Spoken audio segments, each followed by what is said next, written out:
பெர்மிஷனே இல்லாமல் உங்களோட வண்டியில் சர்வீஸ் முடிஞ்சதுக்கப்புறம் அவங்களோட பிராண்ட் நேமை இந்த மாதிரி ஸ்டிக்கரை ஒட்டி கொடுக்குறாங்க அப்படின்னா நீங்கள் என்ன பண்ணணுன்றதை சொல்கிறேன். இந்த வீடியோ லாஸ்ட் வரைக்கும் பாருங்கள். வண்டி வச்சிருக்கிறவங்களுக்கு தான் தெரியும் வழி என்னது அப்படின்னு சொல்லிட்டு. வண்டியில் ஒரு சின்ன ஸ்க்ராட்ச் விழுந்துச்சுன்னா கூட ஒரு வாரத்துக்கு தூக்கமே வராது. அப்படி இருக்கிற பசங்களோட பைக்கில் எந்த தைரியத்தில் இந்த மாதிரி நீங்கள் ஸ்டிக்கர் ஒட்டி கொடுக்குறீங்கன்னே தெரில. இதை பிரித்து எடுக்கும்போது ஏதாவது ஒரு ஸ்க்ராட்ச் ஆகிடுச்சுன்னா என்ன பண்ணுறது?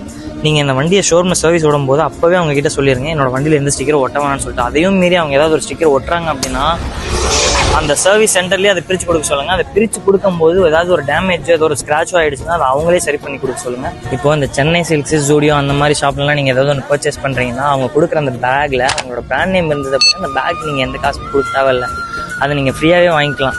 இப்போ அதே மாதிரி இவங்க ஒட்டுற இந்த ஸ்டிக்கருக்கு வந்துட்டு ஏதாவது அவங்க சர்வீஸ் ஃபீல் வந்து டிடெக்ட் பண்ண முடியுமான்னு பார்த்தீங்கன்னா அந்த மாதிரி எந்த ஆப்ஷனுமே கிடையாது. ஃபியூச்சரில் அந்த மாதிரி ஏதாவது ஒரு ஆப்ஷன் இருந்தது அப்படின்னா பெட்டராக இருக்கும். நம்ம உங்களோட பைக்கை சர்வீஸ் விடும்போதே சொல்லிடுங்க அதில் ஸ்டிக்கர் ஒட்டாதீங்கன்னு சொல்லிவிட்டு பாய்.